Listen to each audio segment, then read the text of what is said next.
টঙ্গীর তুরাগ তীরে চলছে বিশ্ব ইজতেমার প্রথম পর্ব।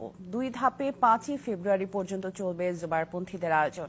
বৃহস্পতিবার মাগরিবের নামাজের পর ভারতের মাওলানা ইব্রাহিম দেওলারের আম বয়ানের মাধ্যমে শুরু হয় 58তম বিশ্ব ইজতেমার আনুষ্ঠানিকতা। অংশ নিচ্ছেন ঢাকার একাংশ সহ 41 জেলার মুসল্লিরা। এসেছেন 72টি দেশের 2000-এরও বেশি বিদেশি মুসল্লিও। মহান আল্লাহর নৈকট্য লাভের আশায় ময়দানে জেলাভিত্তিক অবস্থান নিয়ে বয়ানে মগ্ন মুসল্লিরা।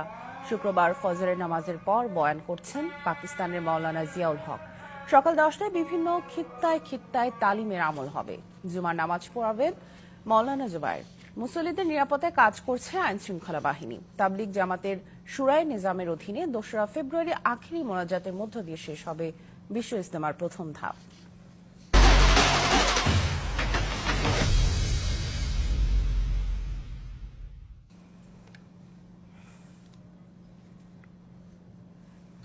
তাবলিগ জামাতের 58তম বিশ্ব ইজতেমার প্রথম পর্বের আরও তথ্য নিয়ে সেখান থেকে সরাসরি যুক্ত হচ্ছেন সহকর্মী আরিফুল ইসলাম। আরিফ, এবারের ইজতেমায় জমায়েত কেমন জানাবেন এবং সেই সাথে নিরাপত্তা সহ সার্বিক ব্যবস্থাপনা সম্পর্কেও জানাবেন। সামিয়া, আপনি জানেন যে এবার বিশ্ব ইজতেমা কিন্তু 3টি পর্ব হবে। তার মধ্যে প্রথম পর্ব গতকাল মাগরিব আমবয়ানের মধ্য দিয়ে শুরু হয়েছে। বিশ্ব ইজতেমার 58তম বিশ্ব ইজতেমার আনুষ্ঠানিকতা, সেটা কিন্তু আমরা যেটা দেখতে পাচ্ছি যে আজ ফজর নামাজের পর ফজর পর বয়ান শুরু হয়েছে। ইতিমধ্যে যিনি বয়ান করছেন তিনি যে পাকিস্তানি মাওলানা জিয়াউল হক, এবং কি এটার তর্জমা বা বাংলা অনুবাদ করছেন মাওলানা নুরুর রহমান।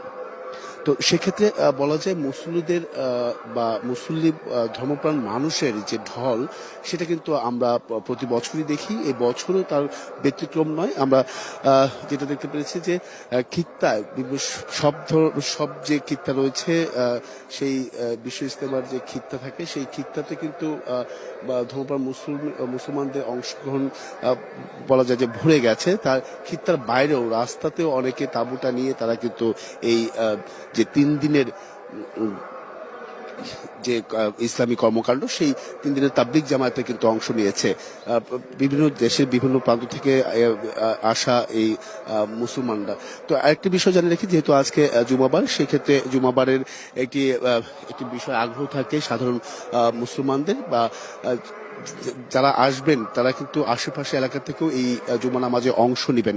আরেকটি বিষয় রাখি, এখন বয়ানের পর যেটা হচ্ছে 10:15টায় খিত্তায় তালিমের আমল হবে। আমলটা হচ্ছে এমনটা যে এখন যে বয়ানটা হচ্ছে, সে বয়ানের তর্জমা করে খিত্তা গিয়ে প্রত্যেকটা জায়গাতেই খিত্তায় গিয়ে তারা কিন্তু আমল করবে না, এমনকি সবার মাঝে ইসলামের দাওয়াত কিভাবে পৌঁছে দিতে হয়, দিনের আমল কিভাবে করতে হয়, সেই বিষয়গুলো নিয়ে কিন্তু 10:15টায় আমল রয়েছে খিত্তায়। সেইগুলো কিন্তু একটি বিষয় জানিয়ে রাখি যে বিশ্ব ইজতেমার যে মুসলমানরা আসবেন, তারা কিন্তু প্রত্যেকে এই দিনের আলো পৌঁছে দেওয়ার কাজ করবেন, সেই প্রত্যাশা নিয়ে কিন্তু আসছেন প্রত্যেকে। আর আইন শৃঙ্খলা বাহিনী সতর্ক রয়েছে যাতে করে কোনো প্রকার বিশৃঙ্খলা সৃষ্টি না হয়। তো এই ছিল এখান থেকে সবশেষ। আরিফ, ধন্যবাদ আমাদের সাথে যুক্ত হওয়ার জন্য।